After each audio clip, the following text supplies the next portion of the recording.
Good morning sir. Good morning. मैं जानना चाहती हूँ कि हम सिचुएशन को बिल्कुल ऐसे कैसे देखें कि हमें सिचुएशन से बाहर निकलना है।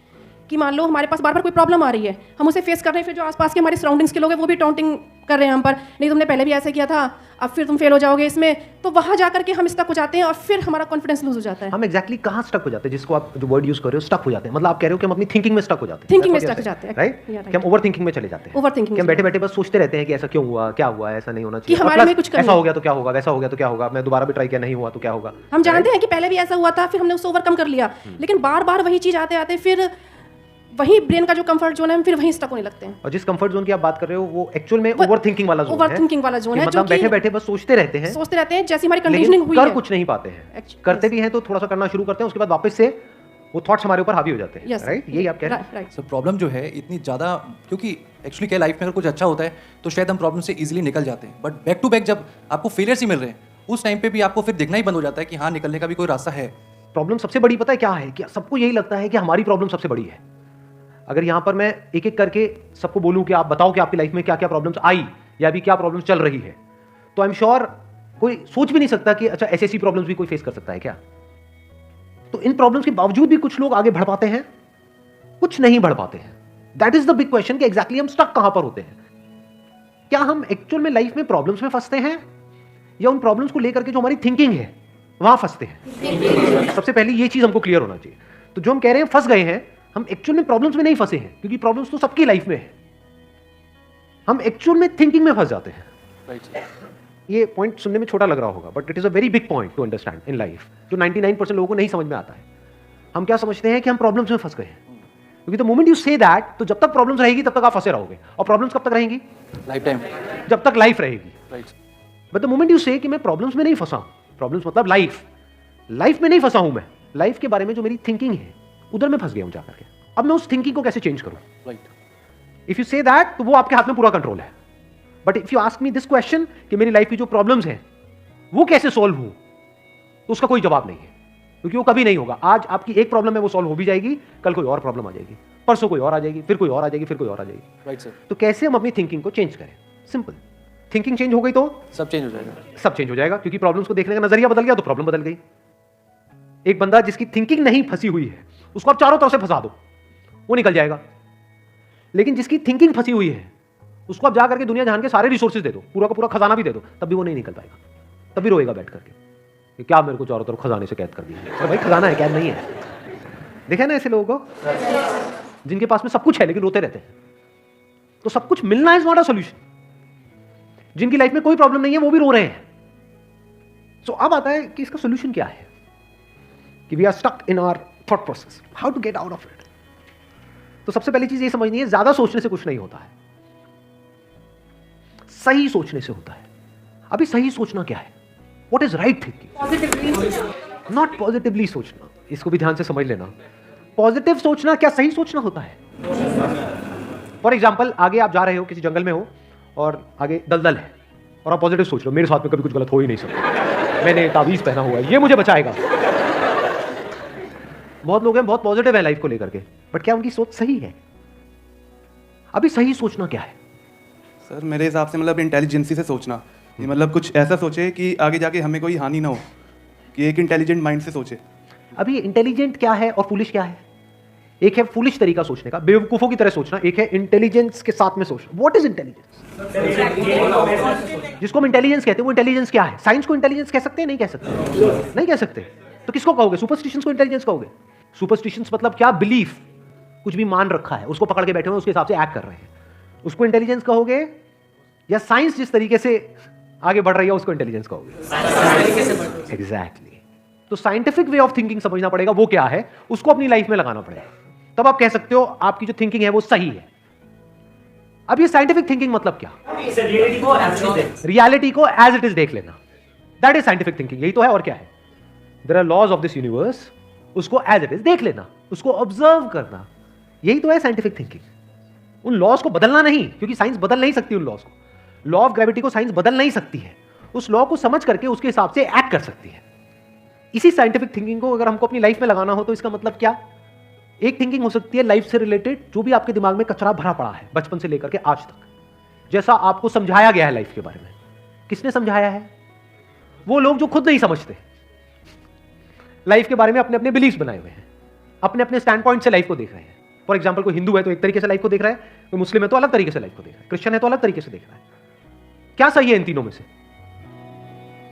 कि तीनों को सही थिंकिंग कह सकते हैं? ना, क्योंकि आपस में लड़ झगड़ रहे हैं। साइंस में कोई लड़ाई झगड़ा होता है? अगर मैं किसी साइंटिफिक फैक्ट के बारे में बात करूंगा, क्या कोई हिंदू मुस्लिम क्रिश्चियन आकर के आपस में लड़ सकते हैं? नहीं। तो ये सही थिंकिंग है। एक है जो हमें सही लगता है, एक है जो सही होता है। दोनों में जमीन आसमान का फर्क है। एक है जो आपको सही लगता है, एक है जो सही है। तो साइंटिफिक थिंकिंग का मतलब क्या, अगर इसको हमको लाइफ में लगाना हो तो, यानी लाइफ को आप एज इट इज देखो, ऑब्जर्व करो, फिर उसके बारे में सोचो। This is scientific thinking. और ये जो फंडा जिसकी मैं बात कर रहा हूं, इसको आप लाइफ के किसी भी एस्पेक्ट में लगा सकते हो। इसको बिजनेस में लगा सकते हो, इसको जॉब में लगा सकते हो, इसको रिलेशनशिप में लगा सकते हो, इसको हेल्थ में लगा सकते हो। बिजनेस क्या है अगर रियलिटी को एज इट इज देखना नहीं है तो? अभी जो आपने कहा कि बिजनेस में सब झूठे भरे पड़े हैं, क्या ये सच है या आपका अपना एक स्टैंड पॉइंट है? अभी इन्होंने बोला कि बिजनेस में सब झूठे भरे पड़े हैं। अभी ऐसे ही यहाँ पे मैं अलग अलग लोगों से अलग अलग बातें पूछूंगा ना, तो सब बड़े कॉन्फिडेंस से बोलेंगे, as if they know it for sure. जैसे मैं पूछूंगा, हाँ भाई यहाँ पे किसी मेल का किसी का ब्रेकअप हुआ होगा, तो सारी लड़कियां ऐसी होती हैं, सब धोखेबाज है। ऐसे ही कोई लड़की से पूछूंगा, वो आकर के बोल देगी, सर ये तो मर्द जात तो है ही ऐसी, इससे कुछ हो ही नहीं सकता। क्या ये सच है या आपका अपना एक स्टैंड पॉइंट है, अपना आपका एक बिलीफ है? तो ध्यान से समझ लेना, इसका जो सबसे पहला स्टेप है वो है अंदर जो भी कुछ पड़ा हुआ है आपके, जो भी आपने मान रखा है उसको छोड़ दिया। अब आप हल्के फुल्के हो गए, अब एज इट इज देखा लाइफ को, लाइफ को ऑब्जर्व किया as life, not my life. For example anger, क्या एंगर आपका है? बट आप एंगर का सोल्यूशन कैसे निकालते हो? मुझे गुस्सा आता है, मुझे गुस्सा नहीं करना है। कभी भी आप एंगर का ऐसे सोल्यूशन निकाल ही नहीं सकते। सिर्फ आपको आता है गुस्सा या सबको आता है? सबको आता है। तो क्या एंगर सिर्फ आपकी प्रॉब्लम है या एंगर एक लाइफ की प्रॉब्लम है? Fear, if you can look at fear, not your fear और माई फियर, फियर, डर है ना, वो डर क्या है? Can you look at it? इसको बोलते हैं साइंटिफिकली चीजों को देखना। रिलेशनशिप, नॉट माई रिलेशनशिप और योर रिलेशनशिप, रिलेशनशिप। तो इस तरह से जब हम चीजों को देखते हैं ना, not from a subjective point of view but from an objective point of view, जैसे एक साइंटिस्ट देखता है, जैसे एक साइंटिस्ट ऑब्जर्व करता है, वहां पे ना खुश हुआ जाता है, ना परेशान हुआ जाता है, ना पॉजिटिव हुआ जाता है, ना नेगेटिव हुआ जाता है। This positive and negative is your stand point, is a subjective point of view. In objective reality, उसमें खुश क्या होना है और दुखी क्या होना है, वहां पर सब कुछ क्लियरली नजर आ रहा होता है। वहां पे कभी भी हमारी थॉट प्रोसेस स्टक नहीं होती है, हम फंस ही नहीं सकते। बिलीफ्स में आप गारंटेड फंसोगे। शॉर्ट टर्म में वो अच्छे लग रहे होते हैं क्योंकि वहां पे कंफर्ट मिलता है। जो भी हमने मान रखा है, अगर उसको पकड़ करके हम बैठे रहें और उसमें गोल गोल घूमते रहें तो बड़ा कंफर्ट मिलता है, लेकिन आगे जाकर के वो हमको फंसा देता है, एंटैंगल्ड कर देता है।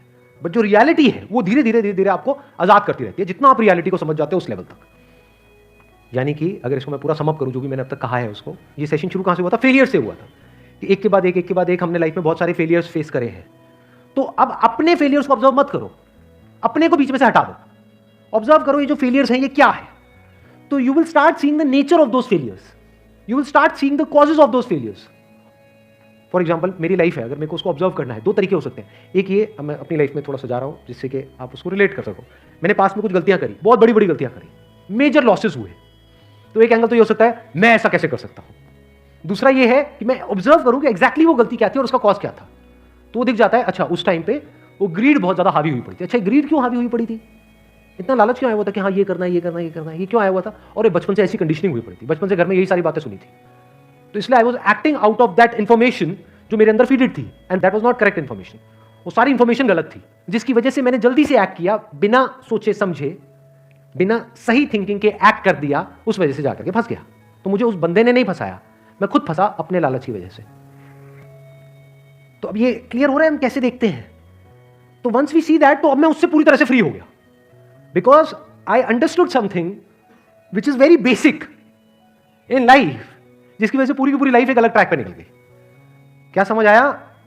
कि कभी भी ग्रीड से एक्ट नहीं करना है।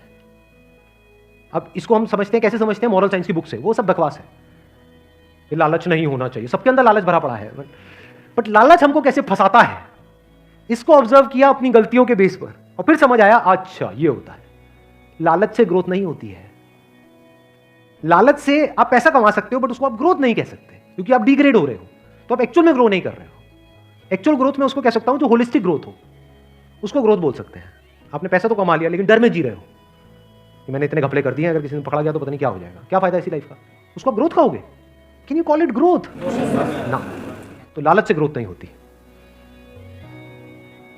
तो ये चीजें समझना बारीकी से, स्टेप बाय स्टेप, तो आप गलतियों का पूरा नेचर समझ सकते हो, the nature of mistakes, the kinds of mistakes, the types of mistakes, और उनके कॉजेस क्या होते हैं। और जैसे ही हमको ये सब समझ आ जाता है और साफ दिखने लग जाता है, तो वो गलतियां होनी हमसे बंद हो जाती हैं। और जितनी भी गलतियां हो सकती हैं उन सबके अगर नेचर समझ आ जाते हैं तो गलतियां होने की पॉसिबिलिटी फ्यूचर में ऑलमोस्ट खत्म हो जाती है। प्लस जब समझ आ गई है उसकी रियलिटी, तो वहां पे ओवर थिंकिंग के लिए जगह नहीं होती है, अपन थिंकिंग में स्टक नहीं होते हैं। Wish you all the very best. Thank you so much for coming.